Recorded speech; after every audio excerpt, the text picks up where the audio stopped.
Hello, ladies and gentlemen, welcome back to our channel. My name is Sunny, and today we're going to be reacting to What's the Best Human Support Class by Tier Zoo, the tieriest of zoos. We've watched them before on the channel. They produce great content. Go like, go subscribe, everything else like that. They deserve all the love, happiness, and support in the world. They put actual effort into their content, unlike me. So go support them. Now, I'm going to start this off the same way I want to start off most science-based videos. I don't know anything about biology or fill-in-blank science topic here. It's not my area of expertise or knowledge.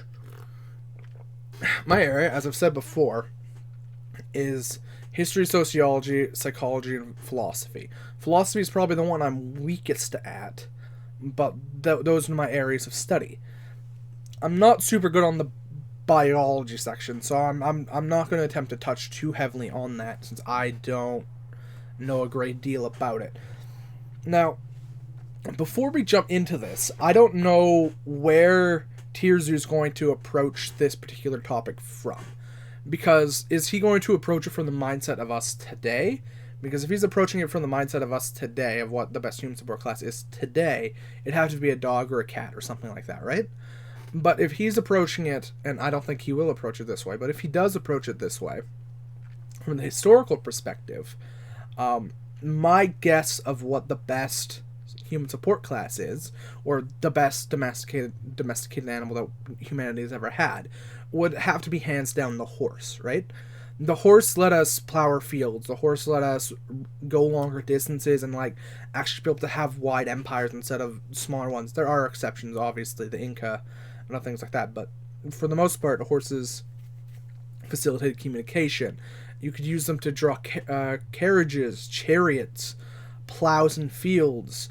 You can milk them. Their milk isn't particularly good, but you can milk them. You can breed them. They have a good familiar structure and a good societal structure. That's the wrong word. They have a good structure. They're based on a leader, and then the rest of the herd follows along. They're good like that. They're a good animal that we have. It's by far and away the best domesticated animal we've had. It's the one that changed history by far the most, and without it, history would be radically different. Now, the second one following up from that would have to be a toss-up, at least in my opinion, between two. It would have to be either the pig or the cow, right? The pig, I would probably say would be the second one, because the pig is just so versatile. It facilitated colonialization pretty much the world over. Because there's a good example of this. The Spanish, when they would go to a new area, before they would colonize, they would drop off 4, 5, 6 pigs, breedable pigs, and then let them run wild, and then come back 15, 20 years later, and there's going to be 100, 200, 300 plus of the pigs, because pigs are super adaptable. They can adapt to pretty much any climate, I think, except for the extremes of desert, really harsh deserts. They can adapt to deserts, but really harsh deserts, they have a hard time. But they have an even harder time with the Arctic. Those are the only two that pigs have a harder time with, but they can still adapt to them. So the pigs really facilitated colonialization. Oh, sorry. They facilitated colonialization and really helped with meat supply, because they were so easy to domesticate. And even if you drop off pigs and then they become feral, it's relatively easy to get them back to becoming relatively domesticated, or you just slaughter them for meat, whatever. They're very helpful animals. Cows would probably be a runner-up, at least in my mind, for the third most important animal that humans ever domesticated. It's first off, cows are very easy to domesticate, or at least once they're in the domesticated form, they're easy to take care of, and they're rather dim, so you're able to get them to basically do whatever you want. You can get milk from them, you can fatten them up and butcher them, you can get leather from them. They're really good animals to have around, but I would say pigs are probably higher than them, and then horses obviously the number one. Dogs, realistically speaking, are rather low on the list of actually helpful animals right? They're nice to have around. They're good for our soul, and they've certainly helped us hunt. But realistically speaking, when it comes from like a longevity look at domestication and human history, dogs aren't super high on the list of helpful animals. They just aren't. They're not super useful. They're great. That sounds wrong, but I mean from like an actual like affecting history type of deal. They're great pets. They're great killers. They're great for hunting partners, but we would have been able to do all those things without them, right? Horses really revolutionized everything about travel, farming, everything else like that. Horses, number one and by far, are the best domesticated animal we've ever had. I made this video because the last video was the real life lore video that how am I blanking on it? It's the aboriginals in the Amazon, like lost tribes in the Amazon, right?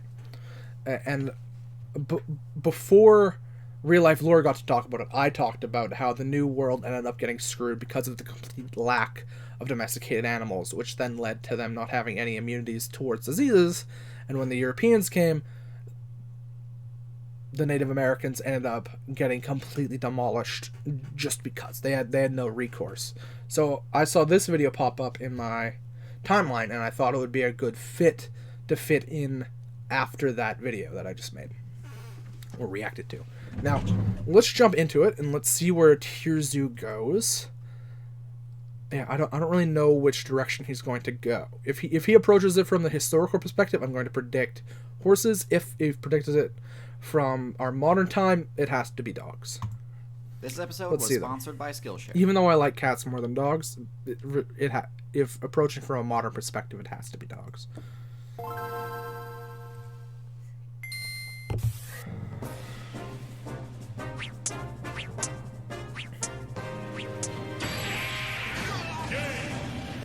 Humans have... Yeah. Never get behind a horse. I remember when I was 7, maybe 8 now, something like that. One of my cousins ended up behind a horse, and we were young at the time, 7, 8.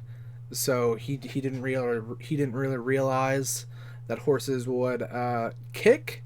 When he got behind there, he ended up going to the hospital with 2 broken ribs.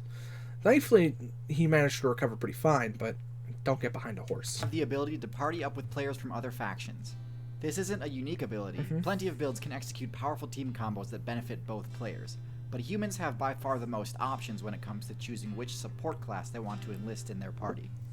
I've already made a video discussing the 2 most popular choices, cats and dogs, but I think it's worth giving the more niche support classes a video of their own. Birds are by far the most useless, apart from chickens. Chickens are incredibly helpful. Chickens are pretty high up there. They'd have to be either 3 or 4. I'm going to split them into 3 categories: mounts, battle summons, and companions. Mounts are characters that players can combine with to form a more powerful battle unit. The most popular example of this is the horse, and for good reason. Horses have high base power and mobility, and also have high enough stamina regeneration to be useful for fast traveling. In combat, horses can deal high burst damage using their kick move, which is powerful enough to one-shot mid-weight players. Now, one thing about mounts is that in order for them to work, they have to have spec'd into the social abilities, but they also need an intelligence level that's a good deal lower than the human player in order for them to gain full control. Horses happen to fit this criteria perfectly. Humans have tried allying themselves with other similar builds, with a lot less success. Anyway, it's important to know that horses aren't the perfect mount. Their most obvious flaw is their extremely low HP. Most animals can recover from slight injuries, but horses will actually get a game over if one of their legs gets broken. Yeah. So if low mount HP if a horse breaks its leg, you basically just have to put it out of its misery. isn't your thing, I would actually recommend the elephant instead. Elephants are the tankiest land build in the entire game, even being able to shrug off hits from a charging rhinoceros. Of course, opting for the elephant is a huge sacrifice in terms of mobility. Not only are they much slower, but elephants also don't have access to the move jump, meaning they get hard countered by any obstacles. These mounts are by far the most powerful, but if you need to fast travel in a server that... Yeah. Also, elephants have a long breeding period or gestation period. I think it's upwards to what 9. How long is? It's a really long birthing period. Elephants. It's elephant birth cycle. Yeah, here it is. 95 weeks. Yeah. They only have about 4 offspring throughout their lives. Yeah. Elephants don't give birth very quickly at all. Approximately every 4 years. Yeah. They don't give birth very easily.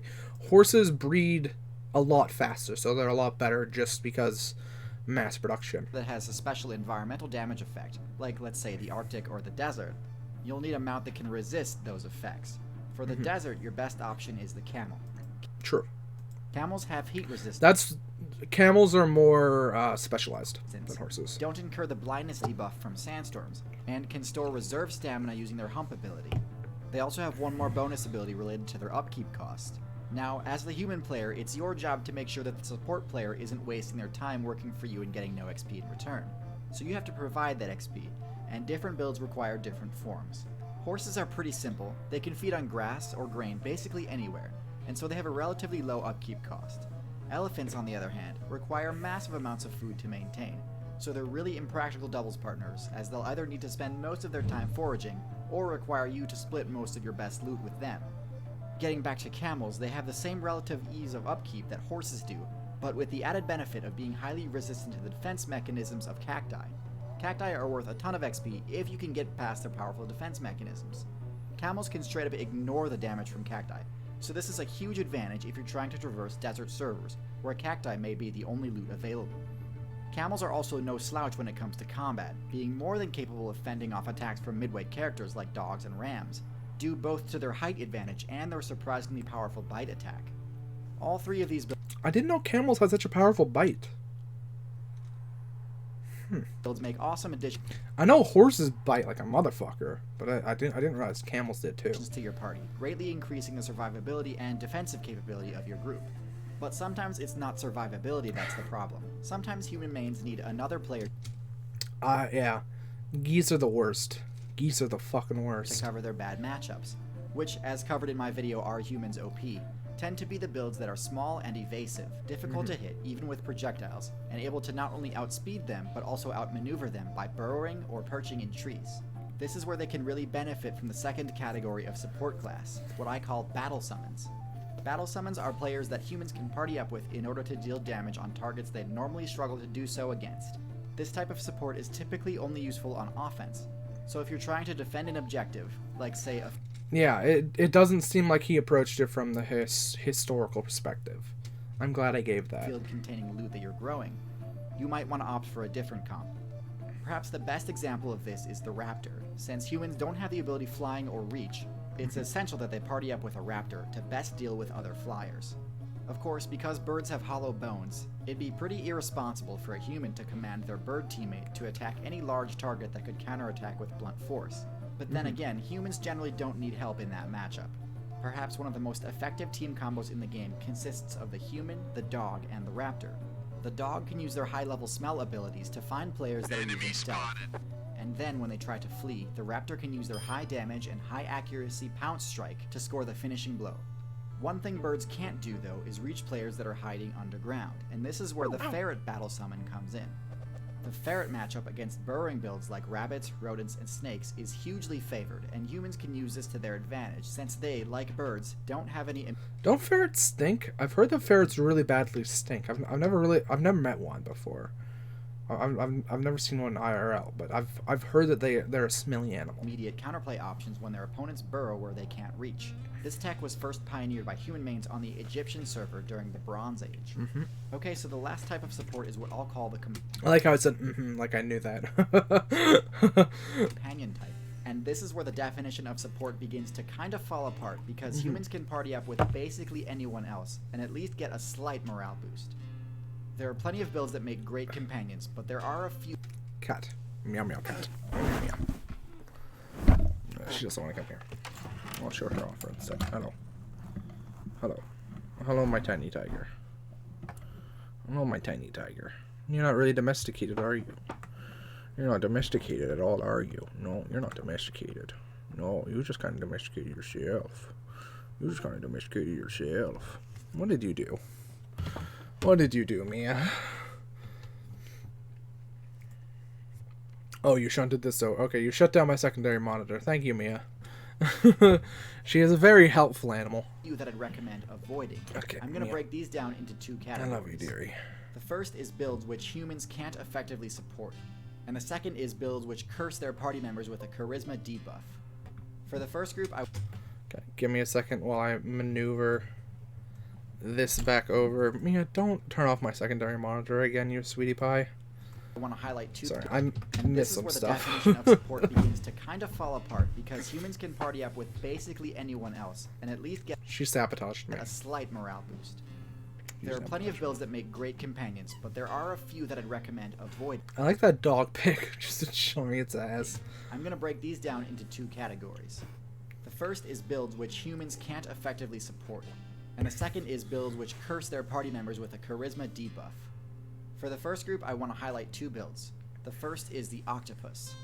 Many players assume that due to their high intelligence stat, octopi would make great party members. But the main thing to remember is that in a companionship, the human player is also the moral support role for their non-human counterparts.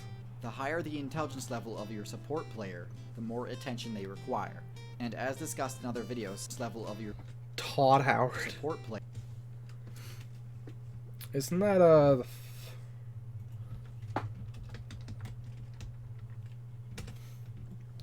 yeah, Bethsidia. Fair. Crow, iguana. Who would have a pet crab? Orangutan? Those will tear your genitals off. the more attention they require. And as discussed in other videos, cephalopods are among the top intelligence builds in the game. The issue here is that because octopi and humans can't really cross over into each other's natural servers, there aren't many good options for either of them to support the other. And as a result, octopus players often try to terminate the relationship and escape the base that humans provide for them. But unfortunately, this also ends up terminating their current playthrough since they lack the lungs ability. The next build on our list also Poor has octopus. the same issue of having too high of an intelligence stat for its own good. Parrots don't have the same issue of being unable to cross over into the human server, but they have an even higher intelligence stat than octopi, and since they're a highly social build, they require even more attention and support than octopi, actually being comparable to a low-level human player. While they do have a pretty high morale boost potential, nearly on the same level as cats, they require so much attention that humans can't effectively function as their teammates unless their skill tree has allowed them to work from home. Admittedly, this build does have an above-average presence in the high scores, but I chalk that up to popularity bias. Okay, now for the second category. It's an unfortunate I just like birds. fact of reality that the stat bonuses that a teammate gives you aren't always desirable, and there are many which actually incur negative stat changes, especially to charisma. Human players who party up with arthropods and certain reptiles often experience this, Oh, Jesus, fuck. That's wrong on all the different levels. mostly because arthropods and snakes have a high intimidation level that runs completely contrary to any charisma skills that the human player attempts to use. While this can work really well for deterring other players in most biomes, in the city biome where most human mains play, pretty much every important quest and achievement will be harder if you have low charisma and high intimidation. So in my opinion, the downsides greatly outweigh the potential upsides. I know I didn't cover every potential support class, so if you have experience with one of the ones that I left out, I encourage you to leave a comment detailing what you think their pros and cons are. At the end of the day, I have yet to see any good arguments for any support rivaling the incredible usefulness Good boy aura. It is super of the effective. dog, a topic I covered in this video. Good arguments for any support rivaling the incredible usefulness of the dog, Yeah. Dogs by far for companionship are the highest. a topic I covered in this video here. Dogs are also the only teammates that actually give humans a charisma bonus, which basically elevates them to god tier on the support tier list. Teamwork is a difficult skill to master, but if you need to learn new skills, let me tell you about Skillshare. Skillshare is an online learning community with over 20,000 classes in design, I'll let its ad play. business, technology, and more. Premium membership gives you unlimited access to high-quality courses on must-know topics, so you can improve your skills, unlock new opportunities, and do the work you love.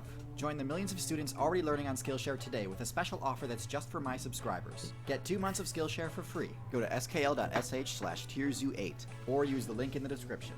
Thanks for watching, and thanks especially to my patrons on Patreon. If you'd like to support the show directly and get cool rewards like being able to watch videos early, or have your name show up at the end of videos, head to patreon.com/tierzoo to find out more. Thanks again for watching, and good luck out there. Great video.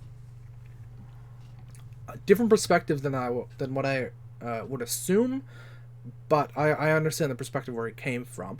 I'm happy that I managed to provide a differing perspective, the historical perspective, because I think that's probably important. I kind of front-loaded the perspective in the beginning, but I'm happy I did that. Just to provide, like, there's so many different ways of looking at the world, right? You can look at it from a very modernist perspective, and that's what a lot of people do. But since I have a background in history and psychology and sociology, I tend to look at things from the past forward. So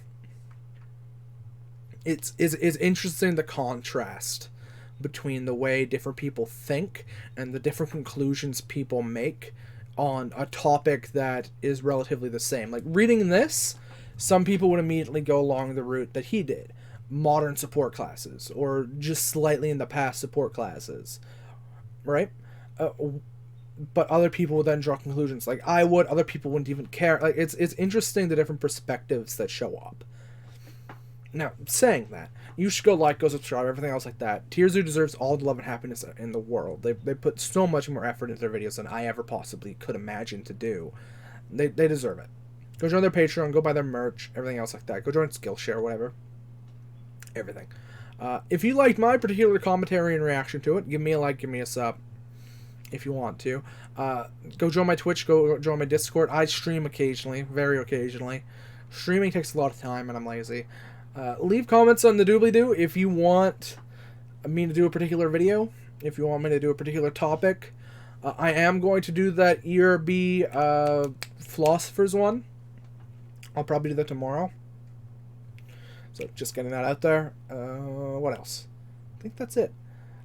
Leave comments if you hated this as well. Your hatred fuels me just by nature. I enjoy it when people hate me. It gives me a hard on. Not really. But yeah, if you did dislike anything I said here today, just leave it in the bottom. I'll pretend I care. And yeah, that's about it. Love, butts, and happiness, and everything else like that. I'll see you boys in the next one. Well, boys and ghouls. Goodbye.